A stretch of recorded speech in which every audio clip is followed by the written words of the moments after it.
little plug here. It's on. Okay. Yeah. So it looks like we don't have to touch anything, just kind of move the microphone when you're up. Actually, you all won't be up here, it's just me. Okay, because you all have nice seats there. All right. I think, yeah. You just came and turned it on.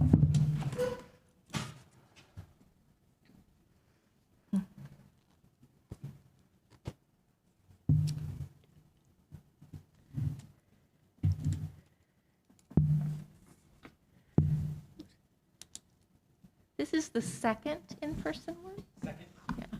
Second in person since the pandemic. Yeah. They used to already be. Yeah.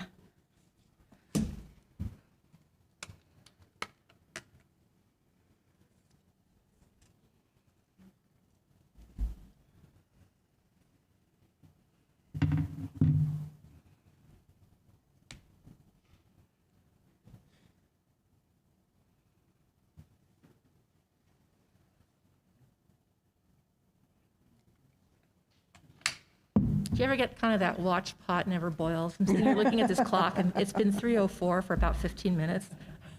Okay, it's 3:05, so we'll go ahead and get started.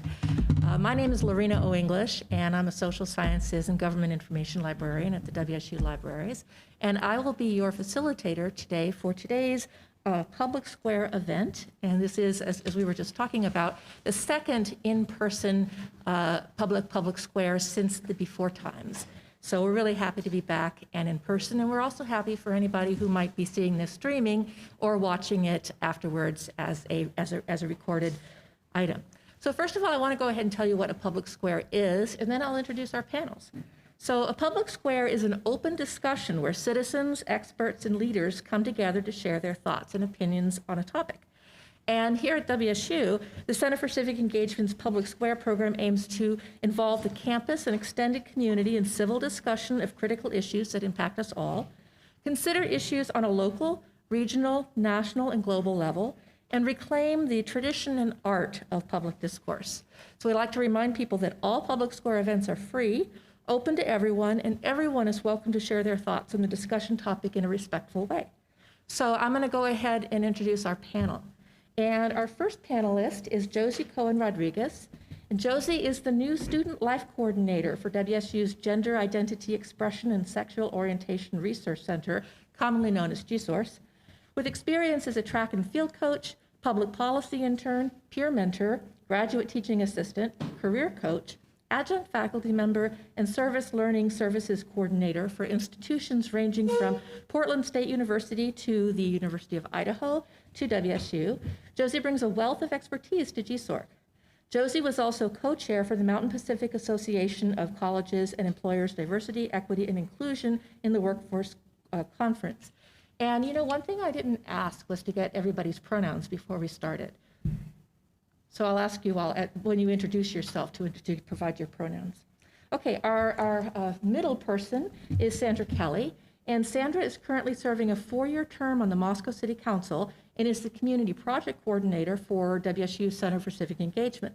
She's a 6th-generation Idahoan, and she enjoyed a successful 20-year-plus career as a journalist and has previously served on the Human Rights Commission and Historic Preservation Commission in Moscow, as well as on numerous boards and committees. And our final panelist is Sajina Jebanathan, and Sajina is the Operations and Program Specialist Leader for Violence Prevention Student Coordinator with the WSU Women's Center, and she oversees the Cougar Safe Ride program. She brings her expertise of the human mind and computers, her major is psychology and minor in computer science, to her work, which helps make WSU and Pullman much safer places. She's also served as a treasurer for the WSU Indian Students Association. So now that I've introduced our panelists, I'm going to go ahead and have them speak. So let me tell you how we're going to do this. We'll start off with each panelist having the chance to talk for between 3 or 5 minutes about sort of their background, their thoughts on the topic. I never told you all the topic. Boy, you know, like I said, you know, I can talk to my dogs, but apparently I can't talk to people anymore. So our topic today is a serious topic, and that topic is campus safety, with a focus on women's victimization on campus. So a very heavy topic, and one that's been in the news for a number of very, very sad reasons over the last couple of years. And in fact, also, you know, if you look at the research, for many, many years and many decades. So we'll go ahead, and each of our panelists will have from 3 to 5 minutes to kind of talk a little bit about the topic coming from their own experiences and expertise. Then we will open it up to discussion with all of you.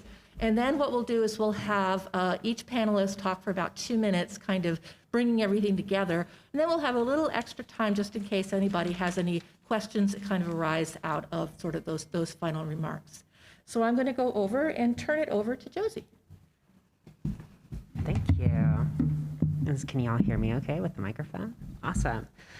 So I'm Josie Cohn-Rodriguez, and I use she, her, and they, them pronouns. And this topic is really, really heavy, and it is one that's also very important. And I was really excited to be asked to sit on the panel and to give my own perspective and talk a little bit more. Honestly, I wanted to bring just a broader perspective of trying to, I think, just shed light on how the LGBTQ plus community is really impacted and is often left out of these conversations. And it's, the statistics aren't really great, and I don't really want to sit here recounting statistics that folks may already know or may not. But I think what's really important for folks to just recognize, whether this is something that you're attending just for personal reasons, or if you work in any sector in Washington State University or in anywhere else that's kind of doing programming related to intimate partner violence, just being aware of how not only, and I'm going to kind of break it down for different groups here, but specifically with like lesbian and gay community, how they are affected by intimate partner violence. Also, something that's often left out of these conversations as well is the way that the bisexual community is also very much disproportionately affected by this. And then really going off of that, I think one of the most largely affected groups is going to be the trans community, who really just has some astronomical rates of experiencing intimate partner violence on campus and really just outside of that context.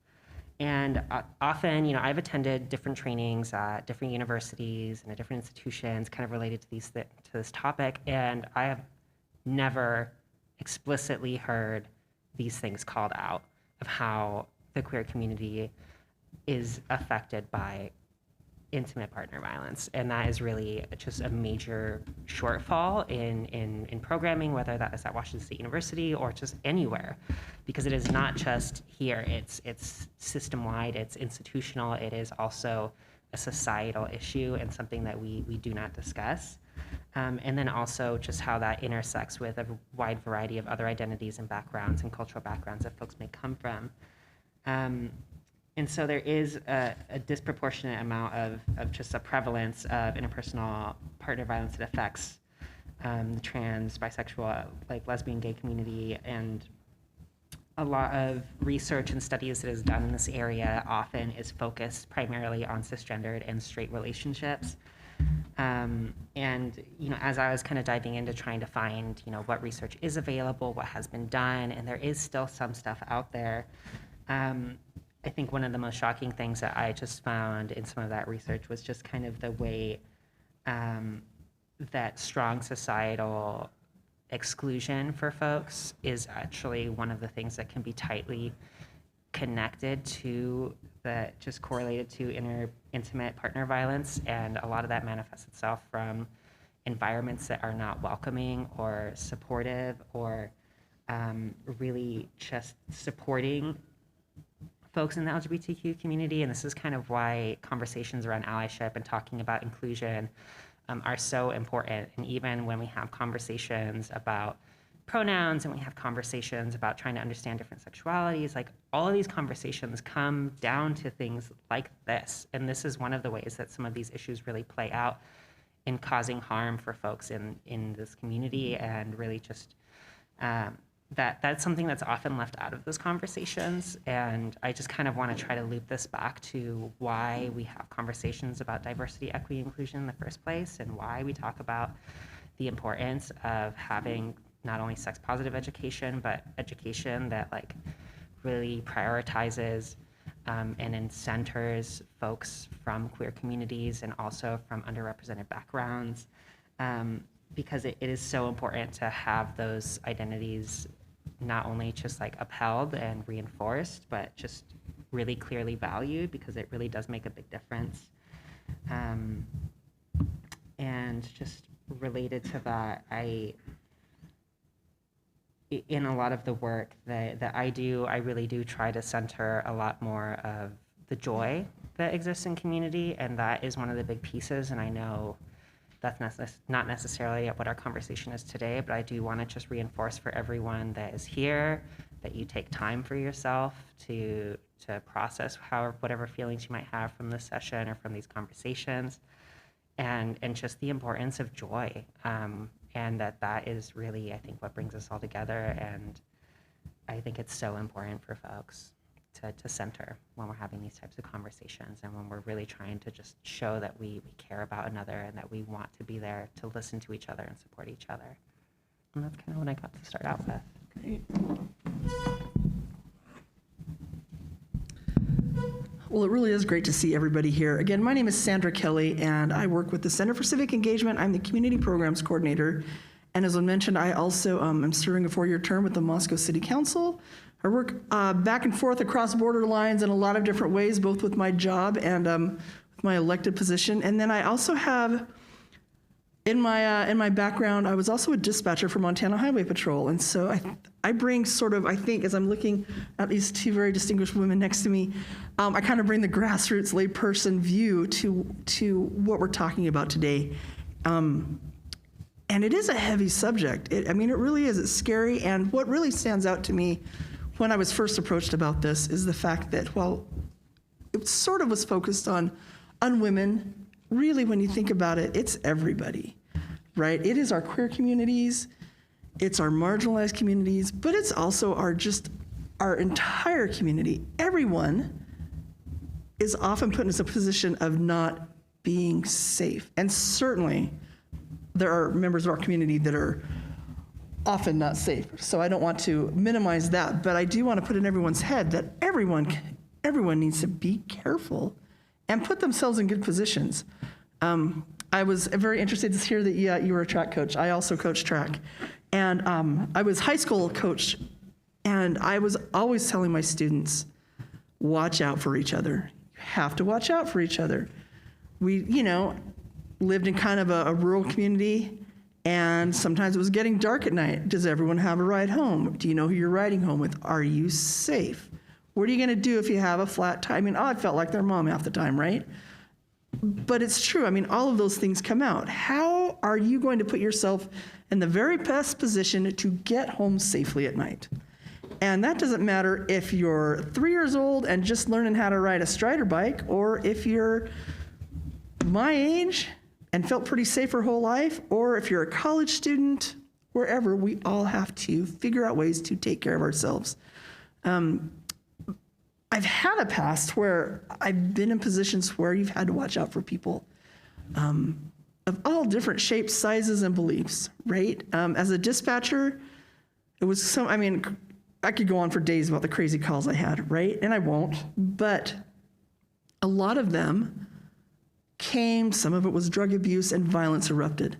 Some of it was just anger and violence erupted, and it happened in a moment's notice. And often, weapons were involved, which is often scary, right? Guns, bats, knives, a machete. They just happen, right? And it happens in the blink of an eye. It'd be really easy to get up here and preach about don't go out at night, be safe, lock yourselves in your room. But that's not realistic, right? College is fun. I'm glad you brought up joyful. Really glad, because we do need joy and we need to have fun. And college is fun. It's stressful and it's hard, right? I get that too, I remember. But it's also fun, and we want it to be fun, and we want to have good relationships, and we want people to have a good time. But we want you to be safe and put yourself in good, safe situations. One of my roles at the CCE, the title's long, Community Programs Coordinator. If anyone in here has ever gone on a CCE-led project, got picked up in a car and taken someplace and got to do a project for a couple hours and came back and hopefully had a great experience, a lot of prep goes into that, and a lot of risk management goes into that. Not just the risk management of you can't climb on a roof and you can't use a chainsaw and don't use a nail gun, right? That's a risk management part all in its own. But it's also making sure, what does your environment look like? Are you in a safe spot?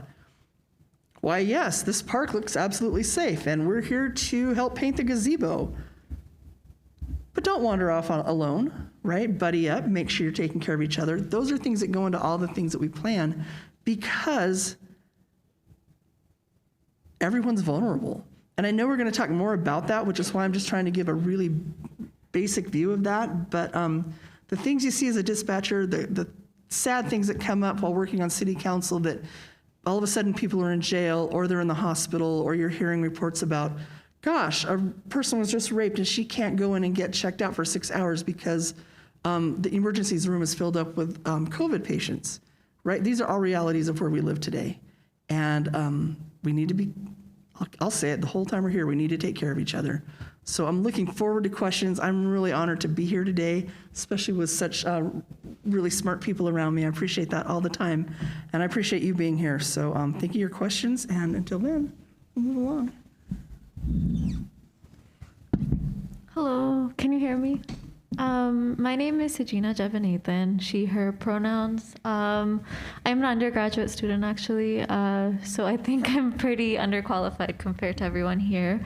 But under the Women's Center, I work as a violence prevention coordinator, and I also work for Cougar Safe Rides. For those of you who don't know what Cougar Safe Rides is, we are a service that drives around like nighttime from Thursday nights to Saturday nights, and the main intent of our program is to prevent sexual assault. And freshman year I did join the Women's Center as just working for, I was just part of an organization, and when I first heard of Cougar Safe Rides, like the energy that comes off of it is that we just give rides to like party students like at nighttime, and we just kind of became like an Uber or like a taxi service. And that's more or less how I feel like the school generally views like violence prevention, and like kind of takes advantage of a lot of our services. But over time, like the 4 years I've worked with the Women's Center, like we're focusing now more for Cougar Safe Rides, we're focusing on like the violence prevention side of things. Even as a violence prevention coordinator, I'm seeing a lot more support from students, but also like this is like an institution where people learn, and I think that the Women's Center is like a really good place, and it's a safe community that focuses on violence prevention, not just for women, but for all genders. And I'm excited to be here. I didn't really know this was like a forum style, but thank you for having me. There we are. So do we have any questions from the audience after kind of getting a chance to hear where our panelists are coming from?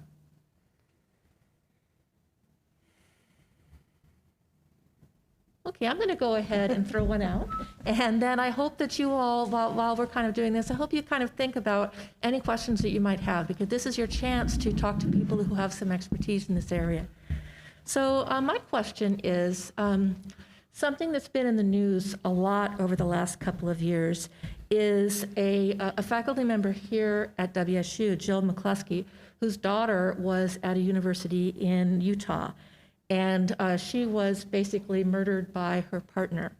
And as a result of that, Jill McCluskey started a foundation, and they are emphasizing Lauren's Promise, which is a promise that if you put this on your syllabus, or if you say it, that you will listen to people, you will believe people, and you will help them if they are in a position where they might feel unsafe. And so I'm wondering if each of you or all of you can talk a little bit about how Lauren's Promise has kind of how that situation in Lauren's Promise has intersected with the work that you do in this area. And also talk a little bit perhaps about the difference between the person and the institution. I can go first. So actually, under the Women's Center, this October 22nd, so next Friday, we're hosting a safety walk for Lauren McCluskey. When we first heard of the news of like Lauren McCluskey, and like we watched like Dateline and stuff, and we like figured out that the violence that Lauren went through, she did reach out to police and she did go through the necessary steps, and still she ended up being killed and murdered. So we are hosting a safety walk honoring her, but it does bring up a lot of like institutional problems, I think, and just like she could have asked for help and she did, and she still ended up getting murdered. So she did all the right things. And so honoring her life is important, but also talking about the fact that like this kind of stuff is very common and murders like this is very normal and it shouldn't be like that. If you guys want to come and support us, we're hosting it next Friday at the Todd Hall steps, and we're just doing a small safety walk in honor of her. What time? At 4 p.m. Please wear purple.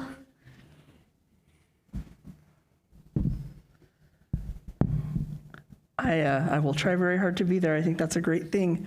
You know, I really, the thing that stands out the most to me is that it's scary that it is normal, right? This happens all the time. And I remember, gosh, I was probably in my living room, and I live with my mom, which is great. I have a really nice, different relationship than most folks do. But yeah, I live with my mom. She's not feeble, doesn't need me to. We're just good friends, so we share a house together. And that came across, and I remember just being really quiet. I'd read it in the paper before, I didn't say anything. Evening came, we're watching the news together, we just became really quiet, and it was, not only was the act horrific, I mean, this is someone, I wasn't at WSU at the time, but I was living in Moscow, and so this was one of our own, right? And that hit so hard. I mean, I didn't know her, I'd never met her, but you know what, she's one of us. Living in Utah, I live very near Utah, right? So that also felt very close to home. And it gets you way down deep in your soul, how awful and sad that is. But then you do go to that next level of what's next. And sadly, we've seen this a lot in the Palouse, or in the West, in the Northwest, all over the world. So when I think about what did that do specifically, it just emphasized the point that, like you said, even when we do the right things, tragedy can still strike. And so how do we put ourselves in the best spot? You had asked something about, if you could read that first part again about the talking to people. What was your question on that? I'd love to focus on that a little bit more. No, I can't remember. Okay, it had to do with how does the foundation, the ability to talk about things and to be out there and to be that person, what does that mean? That means the world to me. I've tried really hard, really my whole life, to be that person. If you see a stranger in trouble, you have to be careful because that stranger might want to hurt you, but to be, hey, are you okay? Do you need anything? You can do all of those things from a distance. Do you need help? I will call 911. And let me say this too. And please remember this. If you don't, I want you to remember lots of it, but remember this. Never, ever, ever hesitate to call 911 for anything. If you don't know what to do and you're like, oh, I don't know if this is a big enough emergency, it doesn't matter. Call 911. If you're like, I know this isn't an emergency, but I don't know how to get a hold of the police, call 911 and they will redirect you. Do not, please never feel like you're taking up the time of the police. I can't tell you how many of those calls I took. This isn't an emergency, but I didn't know who to call. I'm like, well, I'm glad you called me. Great. I can help you. I can get people to you. So please never hesitate to call 911. That said, I love the idea of taking a kind of Lauren's spirit and being available to people. Maybe it's available over the phone, maybe it's by email, maybe it's by text, maybe it's in person, but being that person who can be available even to a stranger. One quick story, and it's not a sad one, right? But it goes along to this. I was in Shopko a few years ago, and there was this little guy, probably 3, 4. He was looking at the toys, of course, right? He was all alone, and he just sat down and just started to wail. And I thought, oh no, I have to go help him. And I'm like, oh no, they're gonna think I'm trying to kidnap this child because that's what people think. And so it was a weird moment. What do I do? But I wanted to be that person that could help. So I stood back, and I got down, I'm like, hey little guy, how's it going? And I said, Are you lost? Yes, I'm lost. Said, are your parents in this? I don't know. And so I flagged down someone next to me and I said, hey, could you let the store manager know we have a lost person on aisle 4? And I said, I'm just gonna sit down here away from you, but I'm just gonna sit on the floor with you because I know your mom and dad are gonna come. So you just cry, it's okay, they're gonna come. And sure enough, the loudspeaker came on and the parents got there and I was sitting far away and I'm like, I didn't want you to think I was a creeper. They're like, oh, thanks for watching out. So it all worked out, right? It's a nice story, makes you feel kind of good, but that's how we should be as much as we can in all things. Whether it's walking your roommate home or a friend home. Cougar Safe Rides is awesome. I love what you all do, right? But we can be that person, and maybe it is walking somewhere, maybe it's picking them up, and without even asking questions, if someone calls and says, I need a ride, you're like, okay, I'm there, right? To be that person, and it takes all shapes and sizes. And so to me, that's really, when I think about a foundation such as what Lauren stands for, that's what we want to do, to be that person to help. We might not always be able to, but be willing to be that person. Thank you. Man, okay, this stirs up a lot of things for me. And just reflecting on Lauren's promise and honestly how close to home that is, and then honestly just then reflecting on, I think, how normalized things like this have become in our society. That this is really, there's a bigger picture of like the problems that are going on that need to be unpacked and really just constantly work towards. And I really, it aches me to think about how so much of the education and training that usually happens for folks is about reaching out for help. And then in this instance of someone going through those channels and then essentially still kind of having all of these horrible things happen. And it makes me reflect on, an article that came out not that long ago that was here, that came out in the Daily Evergreen in March of 2021. And the title of that article, if anybody wants to look it up and see, and I really want to know what the status and what the update of the situation is. But it was WSU students seek justice for sexual harassment investigation, and this was in March of 2021. There were 4 women who filed claims in September here, and essentially several months went by, and when this article came out, the big point was that several of these students were going to graduate, still hadn't had their claim really resolved, and it was a huge stress of okay, you come through, what is this institution going to do? And I think that's a major question, and it's a major point. And, under our last administration, with our last Secretary of Education, there were a lot of things that were done that essentially gutted the ways that the institution could actually follow through and try to do something in these cases. And that's been a major problem that's been making it much harder for folks to actually move forward with these claims. And essentially, under the last administration with Betsy DeVos, the rules were basically laxened to make it safer or to give more protections for those who are accused of perpetuating violence or intimate partner violence. And so that's the context that we're in, and it's a major problem.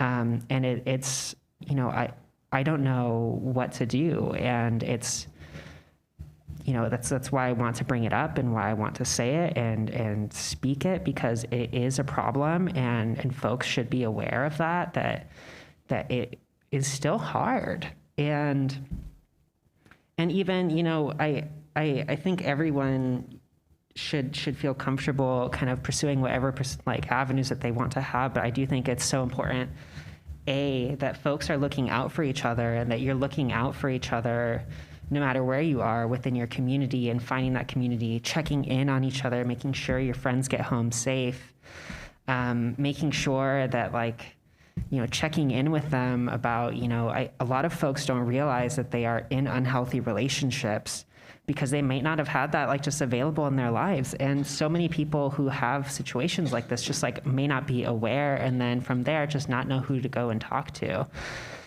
So I do want to just reaffirm that, you know, there are so many people here on campus that are here to talk to you and try to like help you in any way that they can, whether that is coming to the Women's Center or to GSORC on the 4th floor.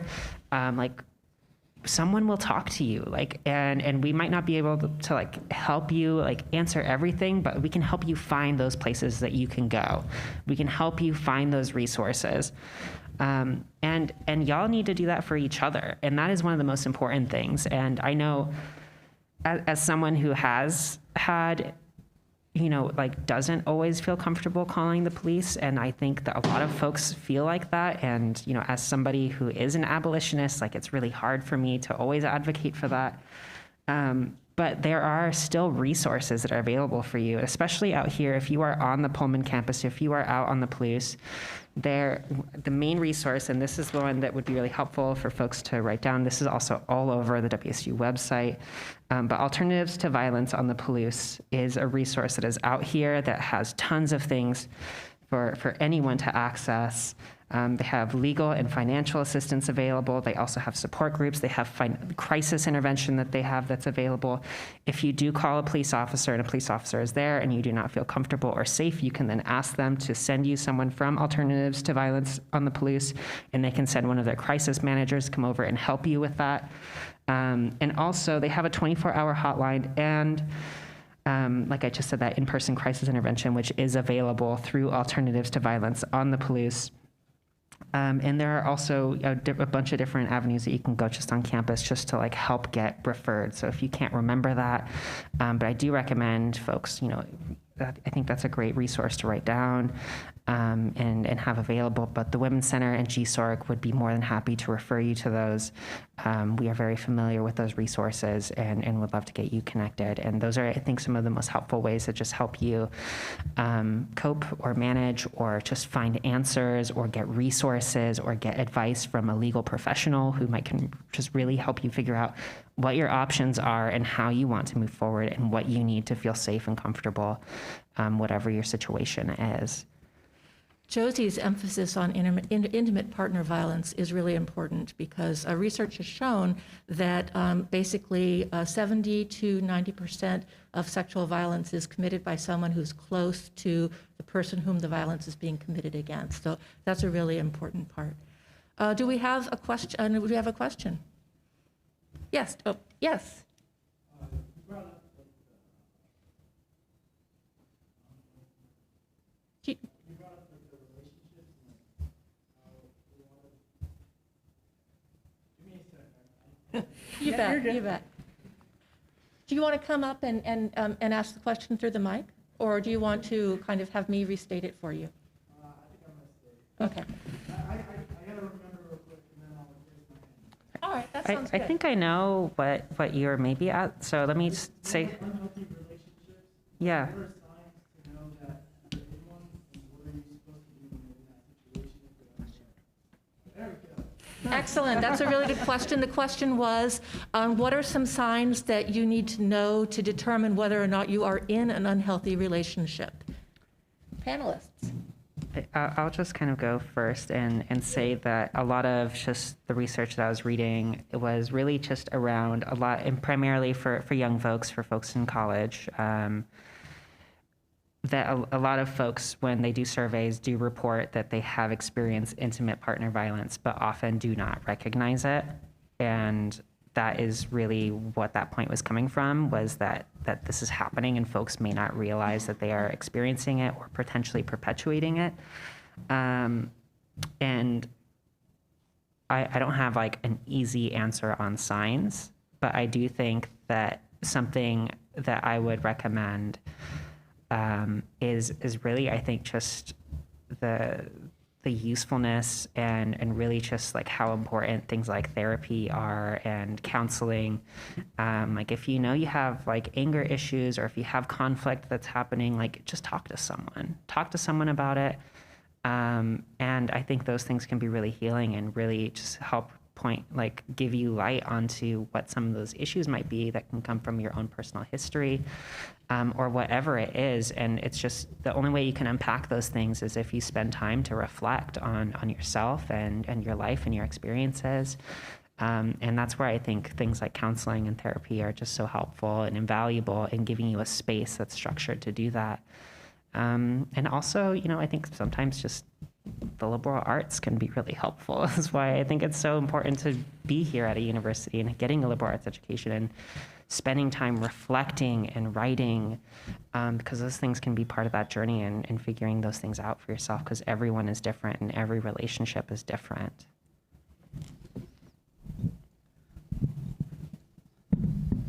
Well, I will not profess to be the expert on this, but I would say when thinking about signs, I would, things that really pop out into my mind, when your partner or roommate come home, do you find yourself nervous about, I don't want to say the wrong thing. I hope I'm not wearing the wrong thing. I hope I haven't left something out in the middle of the floor, not because you might trip or, it might get grumpy at, but because you really just, anything could erupt. What are your feelings when that person comes in? And they can be conflicting feelings, right? You can love that person or admire that person or just really like that person. But are you also nervous about, oh no, what have I left out? What am I wearing? What am I going to say? I don't want to, even if I just ask how your day went, how's that going to be? Do you find yourself second guessing yourself all the time to meet what you think are the expectations of that other person, right? Do you just, again, it's such a conundrum because you can really love or admire that person, and yet also you may not know that you're afraid, but that's fear talking to you, trying to give you warning signs. And they creep up on you, and that is the scary thing. So in my non-expert opinion, those are big things to watch out for. And then also watch out for, do things change when you're watching something on TV? Maybe you're watching something violent on TV. Maybe you're watching something sexual on TV. Maybe you're watching some really weird comedy. Is that going to set the other person off? And are you like on the couch or in your chair, like prep for that? Like, okay, I wonder how this person's going to take that, and getting yourself ready for who knows what. So if you ever find yourself second guessing your ability to be relaxed and to be your true self around that person, that's a big sign. So for my job as violence prevention coordinator, we do this thing called Talk About It Thursdays, which is just violence prevention topics on infographics that we post on our Instagram and our website. But essentially over the pandemic, we noticed that the cases for domestic violence has risen a lot, especially with like housing situations where like people are forced to stay inside. It has created a lot more issues, and that's what the stats are saying.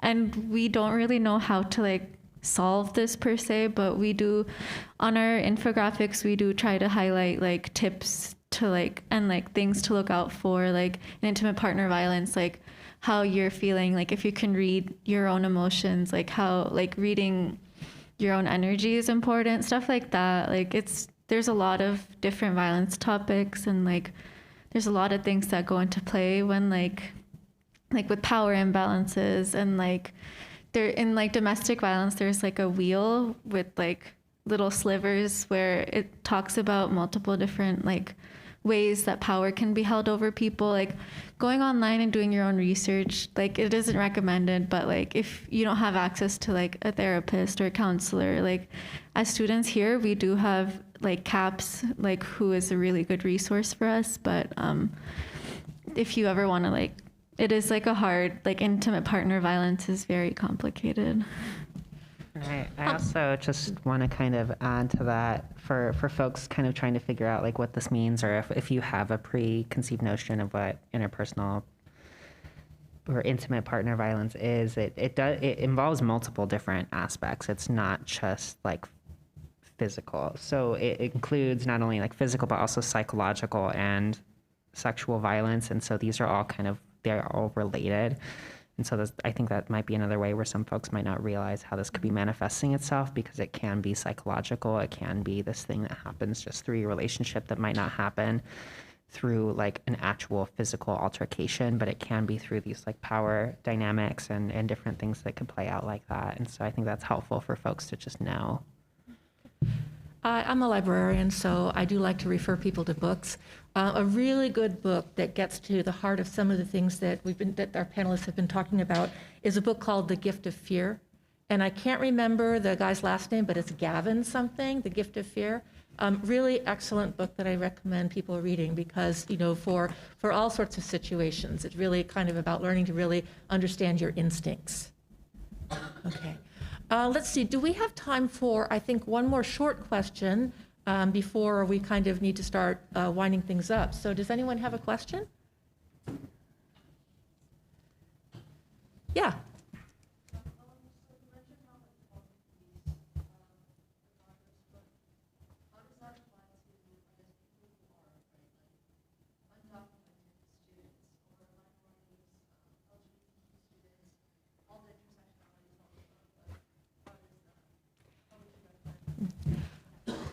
I'm going to summarize that question for the cameras, and that would be, when it comes to going to the police, what do you do if you are undocumented, or you are queer, or you meet any number of categories that might make you, or maybe from a race that has been, kind of abused by the police in the past historically? What do you do in that situation? So what would our panelists say? Yeah, very good, and I so appreciate that coming up. I will say that when I was thinking about that, don't be afraid to call 911, that's almost as a bystander, right? Like if you see something, don't be afraid. It's a whole different thing when it might be yourself and there are those extenuating circumstances. And that's a bad term to use, extenuating circumstances as a person, right? But I think you know what I mean when you have to be afraid just for being you. I will say that I've had the chance, on different commissions that I've served on, the Human Rights Commission for one, they put together in Moscow, they tried to come up with a way for people to call. It's a hotline, sort of, and instead of taking to the police, you can request to talk to a lawyer or some sort of official representative. And I don't have that in front of me, and I apologize for that. I can't remember the name of it. Because they were trying to alleviate that problem, right? What to do when you are also, or possibly more so, afraid of law enforcement than you are of the situation you're in. I do know I would personally call one of these groups, right? I mean, no doubt I would be like, I don't know what to do, I'm calling Cougar Safe Rights, right? I mean, I can find that fast and I'm just gonna call them, and I know that they will take care of me. I've been fortunate enough to be that person that others will have reached out to, so I can be that conduit for them and the police with that, and they're completely anonymous, right? I have been on the line with folks and then be able to relay that message to law enforcement. And even when they can't do anything because they don't have names, they're still able to at least build a case, which has been helpful and led to things. It's a really horrific spot to be in when you are afraid of those that are supposed to protect you also. And I empathize with that very much. So I apologize if my comments were taken not the way I intended them to be. As a bystander, if you don't know what's going on, I don't hesitate. But as a person, I can see where that would happen. So know those resources. Women's Center, Alternatives to Violence on the Palouse. I have the opportunity to work with them more than I want, right? They're amazing. There are, in our whole region, I think in Moscow, Inland Oasis is a really great group to reach out to. They are very much with the LGBTQ community and human rights people in general. So they're a safe spot for people. So I think if you are in general just worried about law enforcement, I would pack some numbers in your wallet or your purse in your phone and have them ready to call and know who your safe people are. Alternatives to Violence on the Palouse, number 2, I'm calling it right now, right? Women's Center, I'm calling it now. Cougar Safe Rides, I'm calling it now. CCE closes at 5, it's before 5, we're there, right? I mean, so be proactive and have those numbers at the ready. And I would also, try to memorize them because you might lose your phone, right? Memorize a couple numbers, but I think that would be the thing to protect you the most. Know the people you can reach out to. I'd like to emphasize that there is some really good free bystander training out there. One of the things is that, we have to watch out for ourselves and we have to watch out for others. And if you do look online for free bystanding training, I did some training through a group that I can't remember the name of, but they would come up. And I don't know if the Green Dot training is still happening here at WSU. No, unfortunately, that's a program that's not around anymore, but that maybe it's time to start kind of advocating for something like that again for WSU to offer through student affairs some sort of bystander training, because that's part of it, Okay, we have about 12 minutes left. So what I'm going to do now is go ahead and let our panelists speak for a little bit. And feel free, if you have something else to say on this last question, feel free to incorporate that into your closing remarks, please. I don't want to, minimize your voices in any way. And then, we'll see how it goes. All right, so we're going to start at the other end at this time. So let's see, that would be Sajina. So I guess closing, please come out to the safety walk that we're hosting next Friday, but also the Women's Center is a really good resource. Our building is Wilson Short Hall, room number 8, so we're across the Cub, so we're kind of hidden, but we're a really good resource. There's something called like a lavender lounge, where it's like a lactation room or like a meditation room. There are also like a lot of resources, and Amy and Jackie are like the head of the Women's Center, and they're really, really good resource because they know like a lot about this area. Cougar Safe Rides, if you guys don't have the number, please visit us online, and if you can spread the word out, we are looking for volunteers right now and people to actually call us to like drive around because we were closed over the pandemic. Rosario's place is now located in the Cub, but it's a food donation place for students to come and grab some food if you are ever out. Also, Crimzine is a newsletter that we have that updates students with Women's Center events. So if you're ever curious, you can visit our website.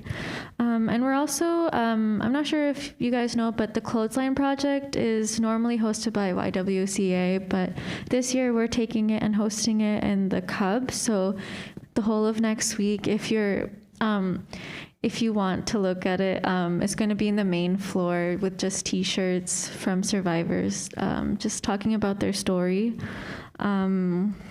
And we are looking for donations for Rosario bundles, which is essentially a box where it can turn into a crib for babies, and we just put like hats, food, diapers. So if you ever have any like leftover baby supplies, please come to the Wilson Short building and donate it. But yeah, thank you so much. Please come out to Todd Hall next Friday at 4 p.m. Thank you.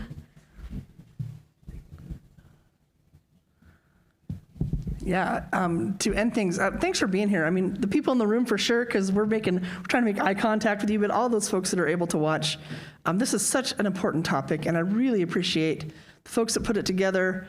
As we said earlier, it's a heavy, heavy subject, and it's always going to be heavy. But I guess the few words that I could impart would be, know who your people are, and know who you can be a person for. Right? And let's take care of each other and find joy and have fun and do the weird things that you get to do when you're a traditional college student, right? But watch out for each other, right? Be that person that be like, oh, I feel like maybe I should walk you home. Or if you don't want me to walk you home because I'm big and hulking, can I find someone else to walk you home? Who would be a good person for you to walk with, right? Take care of each other. Watch out for each other. It's not a man-woman issue. It's a whole person issue. It's not a gender. It's not an orientation. It's just a universal thing to take care of one another. Find your people, know who they are, find that safe spot.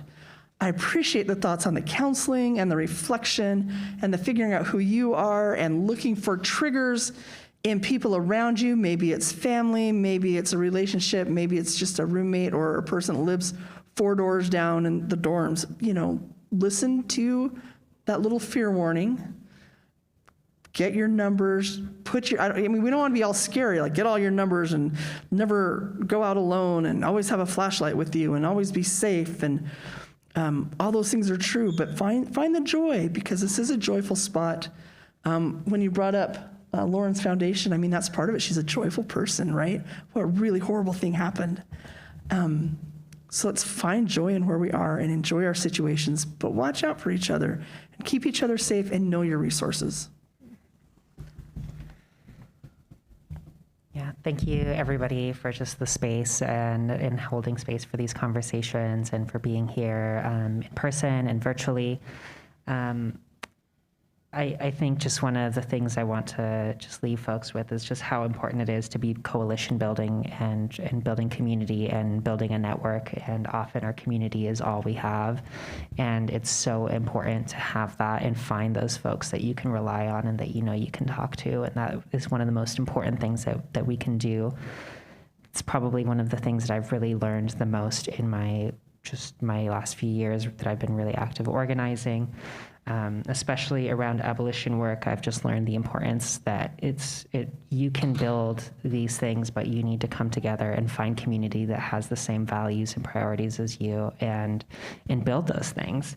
It's so important and it's possible, and there are folks out here doing abolition work, especially in the queer community, and it's so, so important.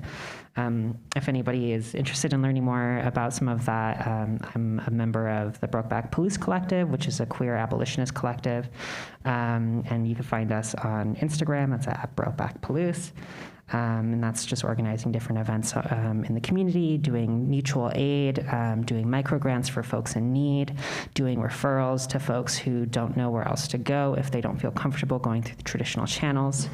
And also, just if you're on campus, come by GSORC. Like we are there. I'm there. Matthew Jeffries is there. There's always students hanging out and on the 4th floor in the Cub in GSORC, which is our queer student center. And yeah, it is important to know what you have available and to write those numbers down and save them in your phone. But just know that, it's so important to build community while you're here and find a place that you can feel safe and also just finding space for joy and finding space that affirms you and that really just wants you to grow and thrive. And I'm just happy to have had the opportunity to be here and chat with you all and to share space with you both. This has just been really lovely. And so thank you, everyone. Thank you all for being here, and I'd like to especially thank our panelists, Sandra and Sajina and Josie, for offering a lot of really good perspective. We really appreciate you all showing up. We really appreciate those of you in the future who will watch this. And just a reminder that the Center for Civic Engagement hosts these public squares once a month. And so, keep watch on the calendar to hear what's going to happen next. Unless, Dave, you've already got something scheduled. We have something in November, but details are forthcoming. Details to be It's a forthcoming. cliffhanger. You'll want to be there. That's right. Can we have a round of applause for our participants?